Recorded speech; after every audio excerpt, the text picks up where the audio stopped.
हैं CGPAT। CGPAT जो topic हम आपको बताने जा रहे हैं, खास तौर से काफ़ी लोगों के डिमांड की वजह से हम ये CGPAT का ये चैप्टर शुरू करने, ठीक है। PAT जो हम आज पढ़ने जा रहे हैं वो हमारा टॉपिक का नाम है प्रोग्रेशन और सीरीज की बात करते जा रहे हैं। AP को हम क्या बोलते हैं, एरिथमेटिक प्रोग्रेशन, ठीक है। क्या बोलते हैं, एरिथमेटिक प्रोग्रेशन। एरिथमेटिक प्रोग्रेशन या इसी को हम क्या बोलते हैं, समांतर श्रेणी, ठीक है। इसी को हम क्या बोलते हैं, समांतर श्रेणी, ठीक है। क्या होता है, समांतर श्रेणी। दूसरा आपका होता है GP, जिसको हम लोग बोलते हैं ज्योमेट्रिक प्रोग्रेशन, और इसको हम क्या बोलते हैं, गुणोत्तर श्रेणी। ये जो आपका टॉपिक है PAT और PET दोनों में है, तो ये दोनों के लिए है। कुछ एक वीडियो, कुछ क्वेश्चंस मैं आपको लास्ट में बताऊंगा जो JEE मेंस लेवल के लिए भी रहेगा, क्योंकि ये टॉपिक दोनों जगह आता है। PET में भी आता है, PAT में भी आता है, और JEE मेंस और एडवांस में तो आता ही है। तो आप पढ़ोगे, ये हम खास तौर से अभी तो PAT और PET के पर्पज के लिए मैं बता रहा हूँ, PAT और PET के लिए। लेकिन जब भी आप इसको सॉल्व करोगे तो आप शुरू के वीडियो देखोगे तो उसमें आपका एकदम छोटे छोटे क्वेश्चंस मिलेंगे, और जैसे जैसे आप आगे बढ़ते जाओगे थोड़ा लेंथी क्वेश्चन मिलेगा। क्या होता है हार्मोनिक प्रोग्रेशन। हार्मोनिक प्रोग्रेशन को हम लोग बोलते हैं हरात्मक श्रेणी, ठीक है। तो बच्चों आज हम लोग स्टार्ट करने जा रहे हैं पहला टॉपिक, जिसका नाम है अरिथमेटिक प्रोग्रेशन या समांतर श्रेणी। हम लोग एकदम बेसिक लेवल से शुरू करेंगे। समांतर श्रेणी डिफिनीशन क्या होता है या इंट्रोडक्शन, समांतर श्रेणी का इंट्रोडक्शन क्या होता है, इसके बारे में बात करते हैं। देखिए समांतर श्रेणी अगर मान लेते हैं हमारे पास कोई सीरीज दिया हुआ, मान लो A1 A2 A3 and so on AN terms तक दिया हुआ है, ठीक है। तो पहली चीज तो ये कि इसको हम लोग फर्स्ट टर्म बोलेंगे, सेकेंड टर्म बोलेंगे, थर्ड टर्म बोलेंगे, ऐसे ऐसे आपका ये NS टर्म कहलाएगा। तो ये फर्स्ट टर्म कहलाएगा, ये सेकंड टर्म है, थर्ड टर्म है, फोर्थ फिफ्थ सिक्स ऐसी NS टर्म तक है, ठीक है। सिंपल है। अब अगर मान लेते हैं कोई समांतर श्रेणी है तो उसको पहचानना कैसे, क्योंकि जब हम अगर तीनों चारों कई सारी 4-5 श्रेणियां होती हैं, सीरीज होती हैं, तो हमको सबसे जरूरी चीज क्या है कि पहचानना। कैसे पहचानेंगे, तो क्या करते हैं हम अगले टर्म्स को यानी सेकेंड टर्म्स को फर्स्ट टर्म से माइनस करेंगे, या थर्ड टर्म को सेकेंड टर्म से माइनस करेंगे, ठीक है। या nth टर्म को इसके पिछले वाला टर्म्स क्या आएगा, AN-1 आएगा। तो ये जो सारा वैल्यू है क्या आएगा, D आना चाहिए। D को हम लोग क्या बोलते हैं, कॉमन डिफरेंस। तो एक्चुअली इसका डेफिनेशन क्या है कि a series which have common difference is same in everywhere, ठीक है। तो आप इसको लिख सकते हो अ सीरीज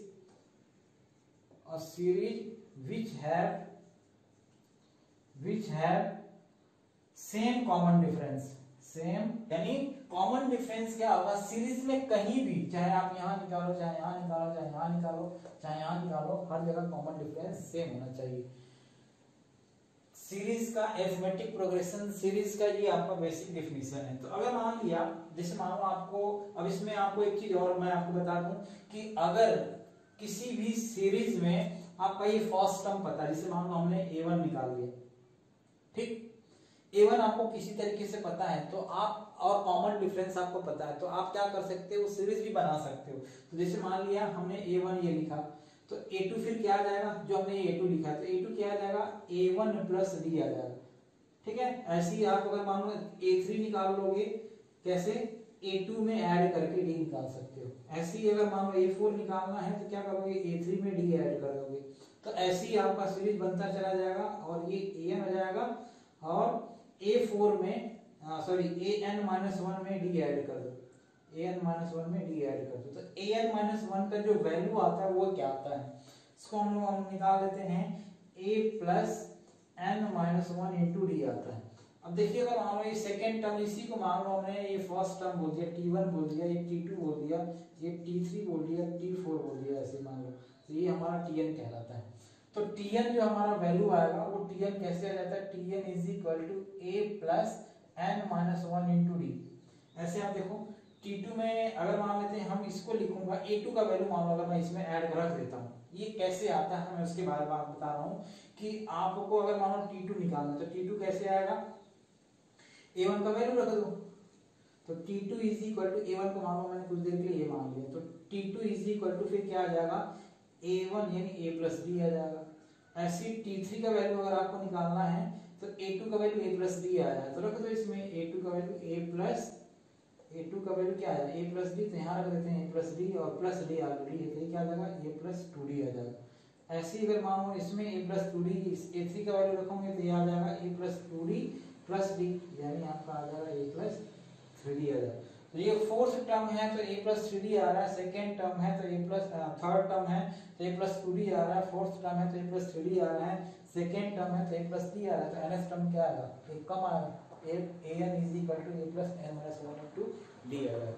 ठीक है, तो ये हमारा nth टर्म का फार्मूला होता है जिसमें हमारा क्या लिखा जाता है Tn को हम लोग क्या बोलते हैं लास्ट टर्म बोलते हैं।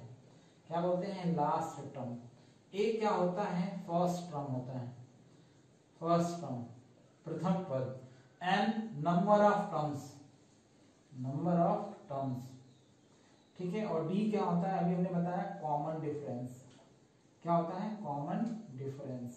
के लिए अभी हमने मान लो आपको फार्मूला बताया Tn is equal to A plus n minus 1 into D, जिसमें हमने आपको ये बताया कि Tn क्या होता है लास्ट टर्म बोलते हैं। इसको कभी कभी Tn को L से भी रिप्रेजेंट करते हैं, स्मॉल L से रिप्रेजेंट करते हैं। A क्या होता है फर्स्ट टर्म हमने बताया, N क्या होता है नंबर ऑफ टर्म्स होता है, और D क्या होता है कॉमन डिफरेंस होता है। जैसे कि अपने बताया इस मान लो ये A1 A2 A3 A4 ऐसे An है, तो n और Tn में कई बार लोगों को कंफ्यूजन होता है। क्या कंफ्यूजन होता है ये ध्यान देना है। n जो होता है ये काउंटिंग होता है 1 2 3 4 5 6, तो n कभी भी फ्रैक्शन में नहीं आ सकता, मतलब 2/3 1/4 3/2 टाइप का फ्रैक्शन में कभी नहीं आ सकता, ये ध्यान देना है। n क्या होगा कभी फ्रैक्शन में नहीं आ सकता क्योंकि काउंटिंग है। अगर मान लो हमने ये बोला हमारी 4 उंगलियां हैं, तो 4 उंगलियां 4.5 तो नहीं हो सकती, 1 होगा 2 होगा 3 होगा 4 होगा या 5 होगा। तो कभी भी हम अगर काउंटिंग करते हैं तो या तो 5 होगा, 5.5 या 4.25 तो नहीं हो सकता। तो इसलिए आप इस n को ऐसे याद रखना है। Tn हो सकता है, कोई दिक्कत नहीं है, क्योंकि कोई भी सीरीज जो आपका आएगा वो फ्रैक्शन में हो सकता है। मान लेते हैं हमने ऐसे ऐड किया 3/2 है 5/2 है 7/2 है, तो ये एक सीरीज है, तो इसका nth टर्म फ्रैक्शन में आ सकता है। ठीक है, तो आपको इस चीज का ध्यान रखना है। जब सबसे ज्यादा जो कंफ्यूजन होता है वो इसमें होता है, n में होता है और Tn में होता है। ठीक, तो चलिए आप एक आध क्वेश्चन लेकर के मैं आपको बताता हूँ कि इसको कैसे बनाते हैं। मान लिया हमने क्वेश्चन लिया कि एक सीरीज है, तो इस सीरीज में हमने मान लो एक क्वेश्चन लिया 2 है 7 है 7 12 17 22 27 एंड सो ऑन। ठीक है, और इसमें आपसे पूछा जा रहा है find 10th term. 10th term आपसे पूछा जा रहा है। तो आप पहले ये देखो कि जब भी क्वेश्चन आपको दिया रहेगा, हमने तो मान लो मैंने बता रहा हूँ कि ये एपी का सीरीज है, तो आप अगर मान लो आप जब भी क्वेश्चन सॉल्व करोगे तो उसमें आपको पता तो चलेगा नहीं कि कौन सा सीरीज है। तो सबसे पहले आपको क्या करना है, अगर दिया रहेगा कि the given series is in AP तब तो ठीक है, कोई दिक्कत नहीं। अगर नहीं दिया है कि एपी में है तो आपको सबसे पहले पहचानना पड़ेगा। डेफिनेशन हमने आपको क्या बताया था, कॉमन डिफरेंस हर जगह सेम होना चाहिए। तो 7 - 2 यहाँ 5 आएगा, सेकेंड माइनस फर्स्ट या नेक्स्ट माइनस प्रीवियस करते हैं तो कॉमन डिफरेंस आता है, ये ध्यान रखना है। चाहे वो माइनस में हो चाहे प्लस में आए, कोई दिक्कत नहीं है। डी नेगेटिव में भी आ सकता है, पॉजिटिव में भी आ सकता है। तो 7 - 2 क्या आएगा 5 आएगा, 12 - 7 भी 5 आएगा, 17 - 12 भी 5 आएगा।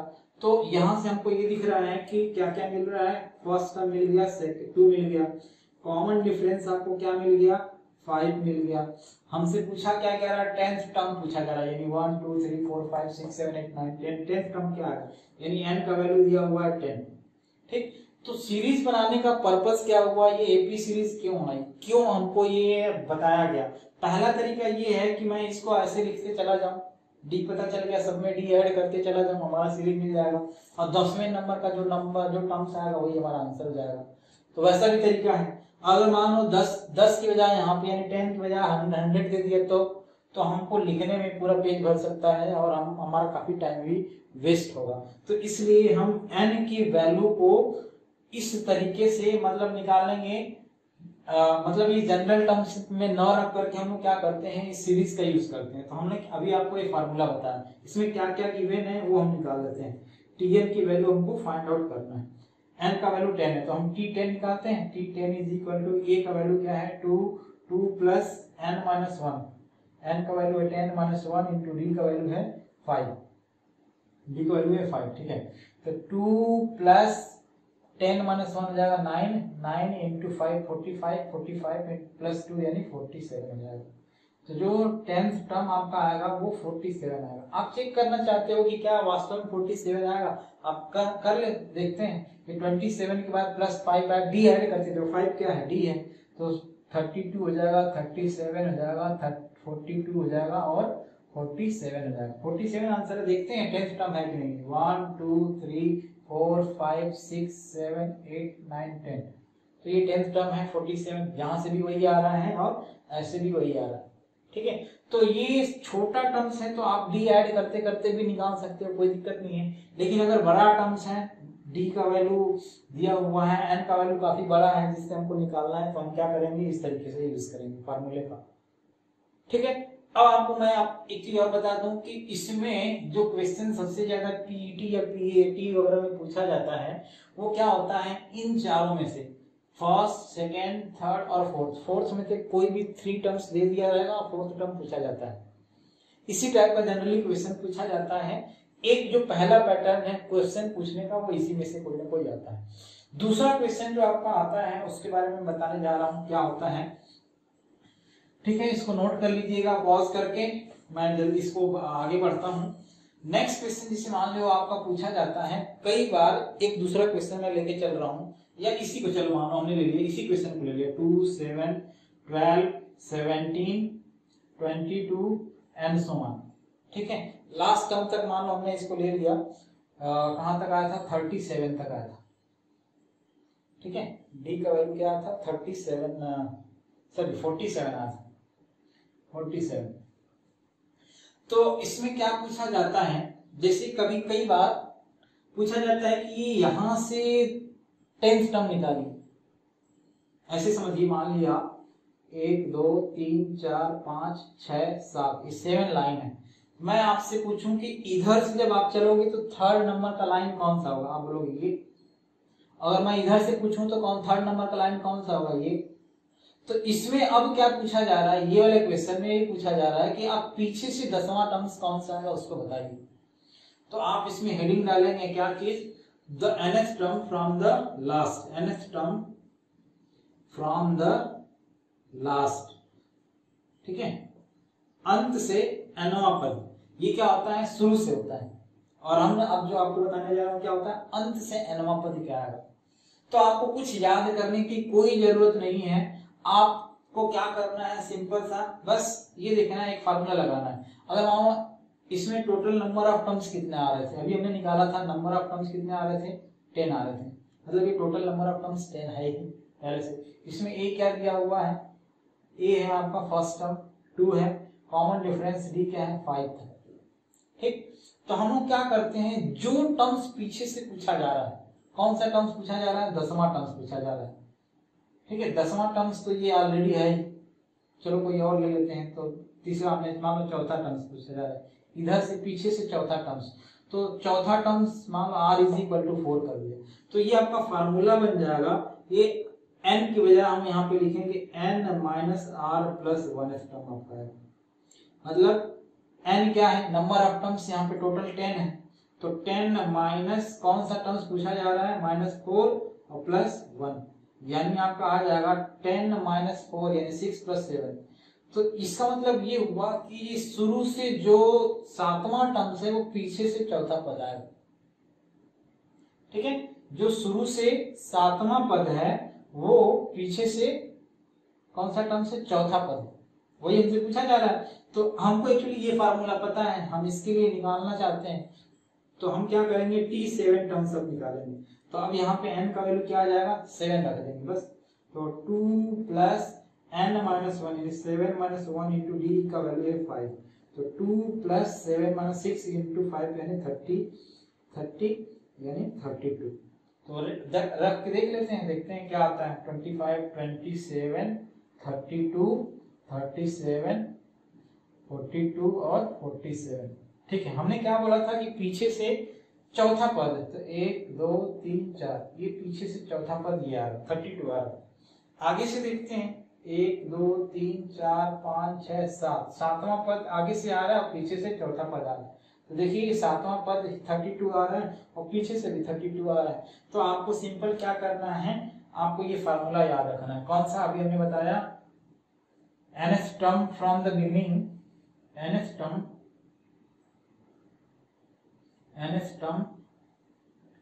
from the beginning is equal to pth term from the last,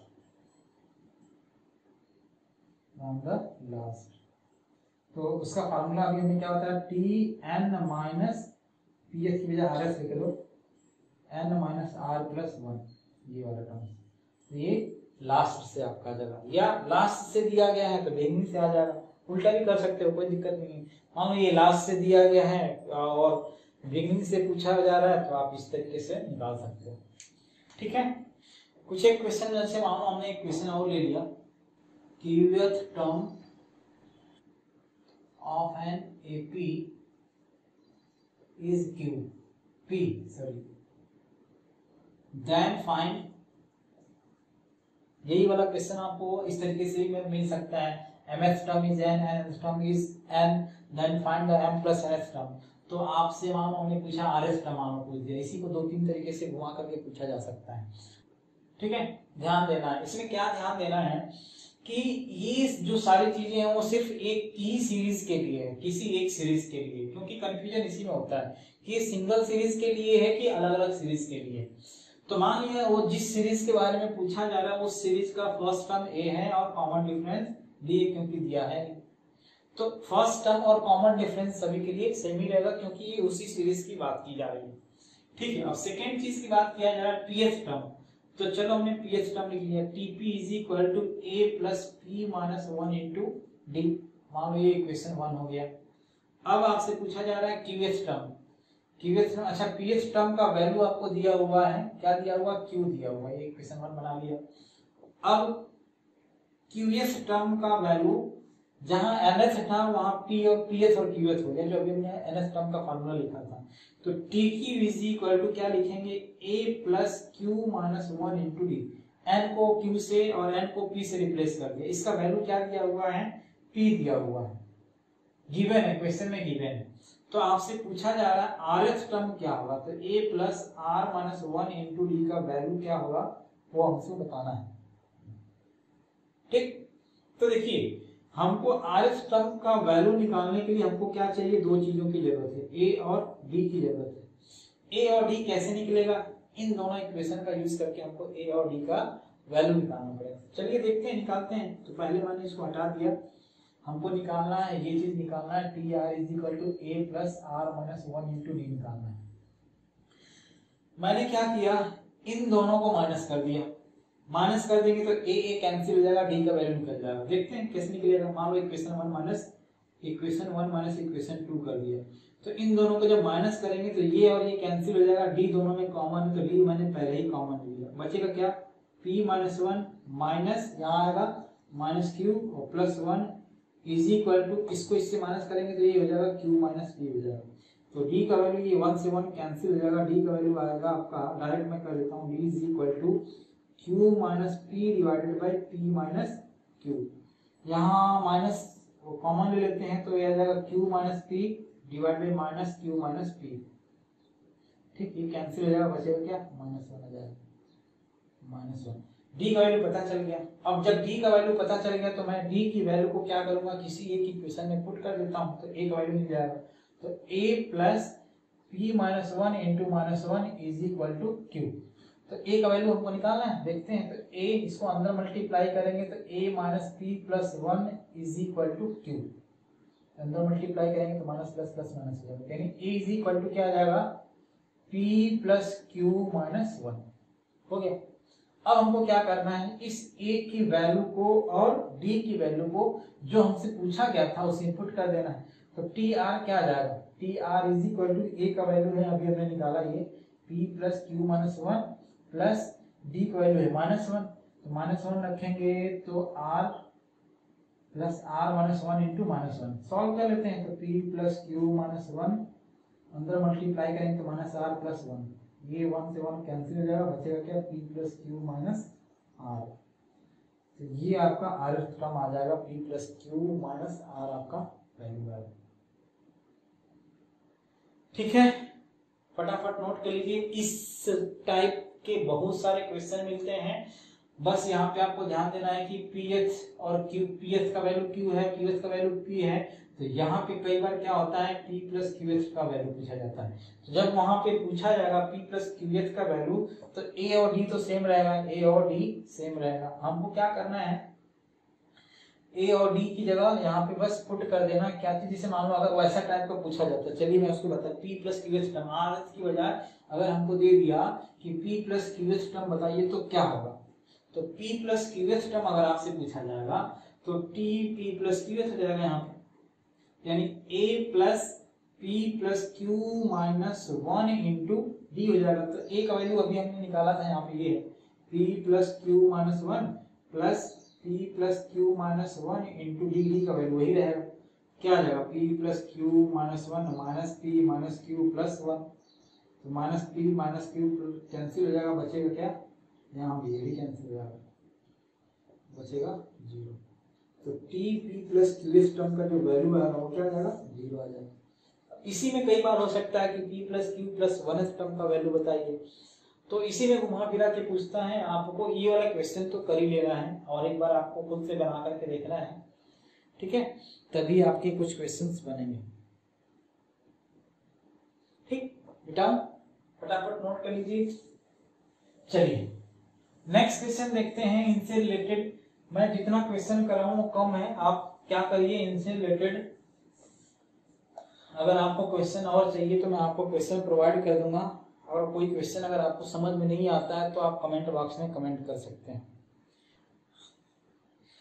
अब आपको एक इंपॉर्टेंट चीज का ध्यान रखना है, नोट करके आप इसको लिख सकते हैं। जब भी सीरीज में किसी 3 टर्म्स की बात किया जाएगा, 4 टर्म्स की बात किया जाएगा या 5 टर्म्स की बात किया जाएगा, तो उसके लिए कुछ स्पेशल टर्म्स डिसाइड हैं। जैसे मान लो 3 टर्म्स, 3 टर्म्स के लिए 3 टर्म्स के लिए आपको 3 वैल्यू ये लेना पड़ेगा, a माइनस डी, ए और a प्लस डी। इसमें a क्या है फर्स्ट टर्म, d क्या है कॉमन डिफरेंस, ये 3 टर्म्स लेना है। और 4 टर्म्स के लिए a minus b, a plus b और a प्लस 3, ठीक। और 5 टर्म लेंगे तो a minus 2d, a minus d, a plus d और a प्लस 2d, ठीक है, 5th टर्म के लिए। तो इससे रिलेटेड मैं आपको एक क्वेश्चन बताता हूं कि ये टर्म्स डिफाइंड क्यों है। 6 टर्म्स के लिए भी आप ऐसे ही लिख सकते हो, 4 टर्म के लिए हमारा ये है, 5th टर्म के लिए ये है, तो फिर 6 टर्म्स के लिए भी हमारा, हालांकि सिलेबस में इतना ही तक है, 5th टर्म तक ही पूछा जाता है, इससे ज्यादा नहीं पूछा जाता है। तो जिससे मान लिया हमने आपको एक क्वेश्चन दिया, चलिए मैं आपको एक क्वेश्चन बताता हूँ कि इस चीज का यूज कहाँ है और क्यों यूज इसको लिखा जाता है। कोई भी क्वेश्चन एकदम इजी हो जाता है इसको अगर हम जानते हैं तो, ठीक। 3 टर्म्स के लिए, जैसे मान लिया हमने क्वेश्चन दिया 3 टर्म्स के लिए, ध्यान रखना है, इसको याद मेमोराइज करना पड़ेगा, आपको याद रखना पड़ेगा। तो मान लिया हमने क्वेश्चन लिया कि in a triangle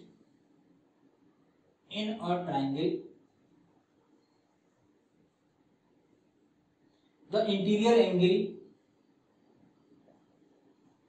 interior angle of a, यहां से हटाते हैं इसको, the interior angle of a triangle are in AP, ठीक। if the common difference is 5 degree then find all angle, ठीक है, all angle। तो देखो ये हमको बोला जा रहा है कि ट्रायंगल है, ये और ये एंगल क्या है एपी में है, और इन तीनों एंगल में जो कॉमन डिफरेंस डी दिया हुआ है वो 5 डिग्री का दिया हुआ है।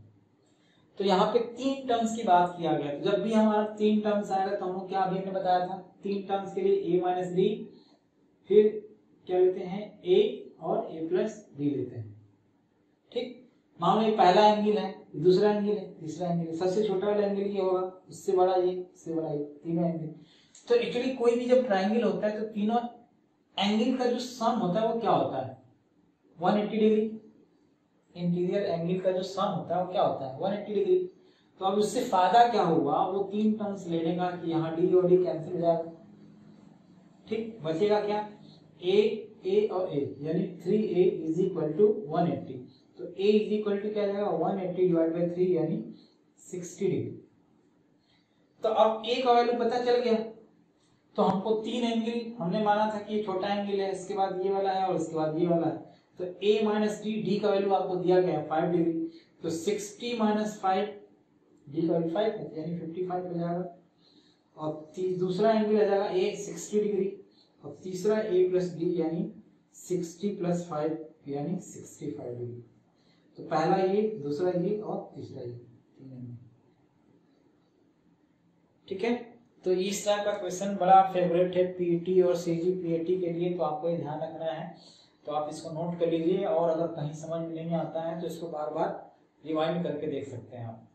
ठीक है, नेक्स्ट क्वेश्चन इसी पैटर्न पे मैं आपको लेता हूँ एक और क्वेश्चन, क्वाड्रिलेटरल से जब 4 टर्म्स होगा तो किस तरीके से हम लोग बनाएंगे। जैसे मान लो एक क्वाड्रिलेटरल है, एक क्वाड्रिलेटरल है, बस ऐसी मैं लिख नहीं रहा हूँ, क्वाड्रिलेटरल है, ये एंगल, ये एंगल, ये एंगल और ये एंगल क्या है, एपी में है, और उनका कॉमन डिफरेंस मान लिया 10 डिग्री।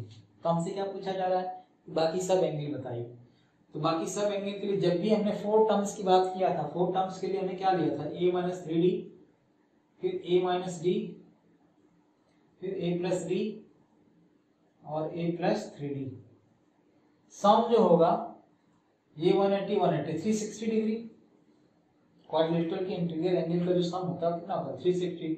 यहाँ देखो ये सब d, a minus 3d, a plus 3d, इससे से कैंसिल हो जाएगा, बचेगा क्या 4a। तो 4a is equal to 360 degree. तो a का वैल्यू हो जाएगा 360 डिवाइड बाई 4 यानी 90 डिग्री। ठीक, तो अब हमको क्या निकालना है, चारों एंगल निकालना है। तो सबसे छोटा वाला ये हो जाएगा, तो a माइनस 3d यानी 90 माइनस 3 इंटू 10 30 यानी हो जाएगा 60 डिग्री। फिर a माइनस डी यानी 90 माइनस क्या 10, ये हो जाएगा 80 डिग्री।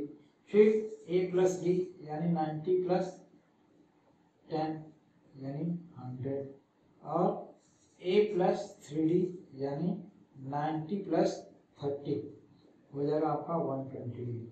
आप सबको ऐड करने से भी आप देख सकते हैं कि 360 डिग्री आ जाएगा। तो वो जो 3 टर्म्स 4 टर्म्स और 5 टर्म्स दिया गया था, इसी तरीके का क्वेश्चन आपका पूछा जा सकता है। एक दूसरा पैटर्न जो आता है क्वेश्चन के पूछने का, वो आपका ऐसे आता है, जैसे चलिए मैं क्वेश्चन लेके बताता हूँ कि दूसरा पैटर्न जो आता है उस क्वेश्चन का कैसे करते हैं। ठीक है, मिटा दो।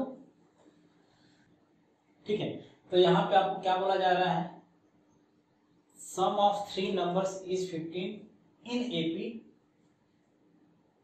in AP, ठीक है, and sum of their square is 83, find the number.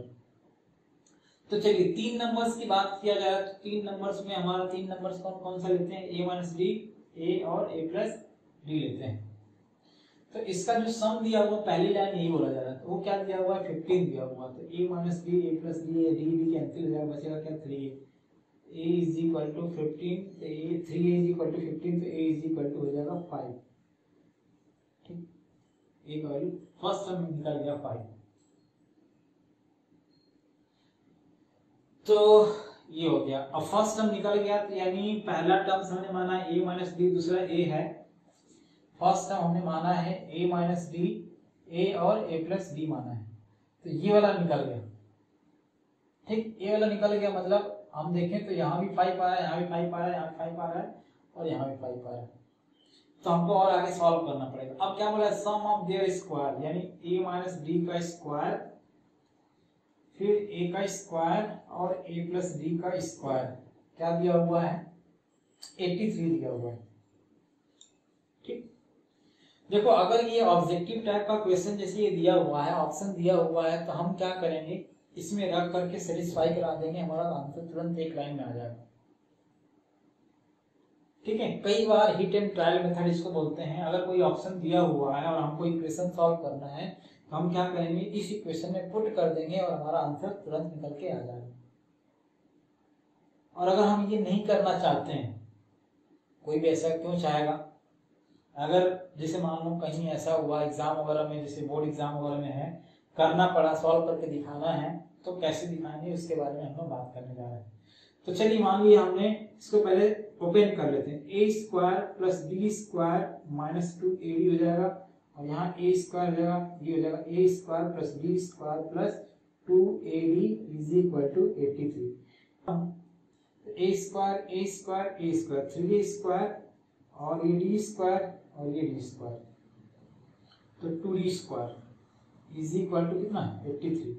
A square का वैल्यू रखेंगे तो हमारा आ जाएगा 83 माइनस 3 इंटू ए स्क्वायर यानी 25, 5 का स्क्वायर 25, तो हो जाएगा 25 में 75, 75 और 5 3 8 हो जाएगा।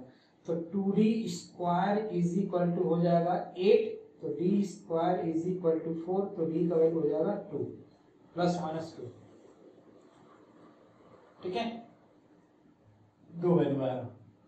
अब हम क्या करते हैं, हमको वैल्यू निकालना है। पहला वैल्यू a माइनस डी, दूसरा a, ये ऊपर लिखा हो, पहला a माइनस डी, दूसरा a और तीसरा a प्लस डी। एक वैल्यू हमको पता है 5 है, तो अगर मैं a माइनस डी रखता हूं तो 5 माइनस 2, मैं पहले क्या लेके चल रहा हूँ, d का वैल्यू प्लस 2 लेके चल रहा हूँ, तो 5 माइनस 2 क्या आ जाएगा 3 हो जाएगा। ठीक है, 3 कहीं दिख रहा है, हाँ यहाँ दिख रहा है, और अगला वैल्यू 5 आएगा ही, और 5 प्लस 2 7 आएगा, 3 5 और 7 आएगा।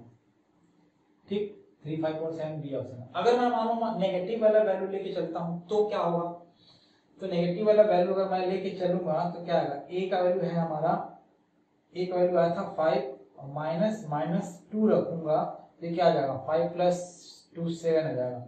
यहाँ भी ये भी सही है, 5 माइनस 7 5 और फिर 5 माइनस 2 यानी 3 आएगा, 7 5 और 3, ये भी सही है, लेकिन ऑप्शन में नहीं दिया है, इसलिए हम इसी को टिक करेंगे, ऑप्शन नंबर बी को ही टिक करेंगे, ये आंसर भी सही है।